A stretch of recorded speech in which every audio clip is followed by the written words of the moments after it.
കേരളത്തിലെ കോൺഗ്രസുകാർ തമ്മിലുള്ള തമ്മിൽ തല്ലിന് ഒരു കാലത്തും ഒരു കുറവും ഉണ്ടാകില്ല. അവർക്ക് ഒന്നല്ലെങ്കിൽ മറ്റൊരു വിഷയം കൃത്യമായി എവിടെ നിന്ന് കിട്ടുന്നു എന്ന് മാത്രമാണ് കാഴ്ചക്കാർക്ക് മനസ്സിലാകാത്തത്. ഇത്രയും ദിവസം നിലമ്പൂർ ഉപതെരഞ്ഞെടുപ്പായിരുന്നു അവരുടെ പ്രധാന വിഷയം. അൻവറിനെ പാർട്ടിക്ക് വേണമോ വേണ്ടേ, നിലമ്പൂരിലെ സ്ഥാനാർത്ഥിയായി ജോയി വേണമോ ആര്യാടൻ ഷൗക്കത്ത് വേണമോ, ഇത് രണ്ടുമല്ലാത്ത മറ്റൊരു സ്ഥാനാർത്ഥിയെ നിർത്തണോ എന്നതൊക്കെ ആലോചിച്ച് തീരുമാനങ്ങളും ചർച്ചയും തമ്മിൽ തല്ലുമായി കഴിഞ്ഞു പോയത് 2 മാസത്തോളമാണ് ഇപ്പോൾ തന്നെ. ഈ തമ്മിൽ തല്ല് ഒന്ന് കുറയ്ക്കാനാണ് KPCC-യിലും DCC-യിലും ആകെ അഴിച്ചുപണി നടത്താൻ ദീപ മുൻഷി ഒരു നിർദ്ദേശം മുന്നോട്ട് വെച്ചത്. അങ്ങനെയെങ്കിലും ഇവരൊന്ന് അടങ്ങി ഒതുങ്ങി ഇരിക്കുന്നെങ്കിൽ ആവട്ടെ എന്ന് വിചാരിച്ചു.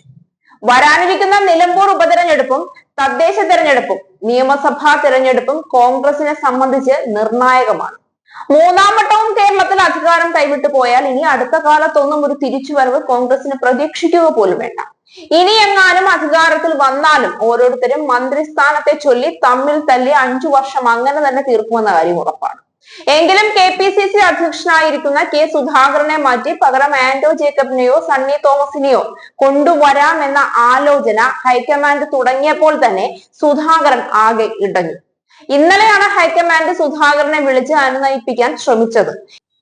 എന്നാൽ തദ്ദേശ തെരഞ്ഞെടുപ്പ് വരെയെങ്കിലും തന്നെ ആ സ്ഥാനത്ത് തുടരാൻ അനുവദിച്ചേ പറ്റൂ എന്ന കടുംപിടുത്തത്തിലും, അല്ലെങ്കിൽ തനിക്ക് സ്വീകാര്യനായ ഒരാളെ തന്നെ KPCC അധ്യക്ഷനാക്കിയാൽ മതിയെന്നും നിലപാടിൽ ഉറച്ച് സുധാകരൻ നിൽക്കുന്നതിനിടയിലാണ് വീണ്ടും കോൺഗ്രസിൽ നിന്നൊരു മുറുമുറുപ്പ് ഉയർന്നു കേൾക്കുന്നത്.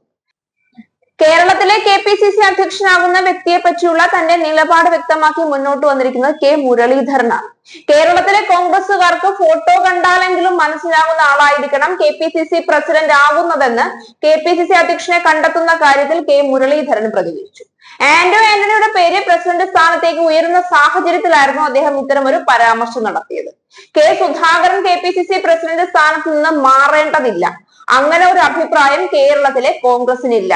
താൻ ഒരിക്കലും KPCC പ്രസിഡന്റ് ആകില്ലെന്ന് ഉറപ്പാണെന്ന് മുരളീധരൻ കൂട്ടിച്ചേർത്തു. എന്താണെങ്കിലും അങ്ങനെ ഒരു ഉറപ്പുള്ളത് നന്നായി. KPCC പ്രസിഡന്റ് ആയിരിക്കുന്ന K സുധാകരനെ മാറ്റുന്നതിനെ ചൊല്ലി പാർട്ടിക്കകത്ത് വലിയ ഭിന്നാഭിപ്രായമാണ് ഇപ്പോഴും നിലനിൽക്കുന്നത്.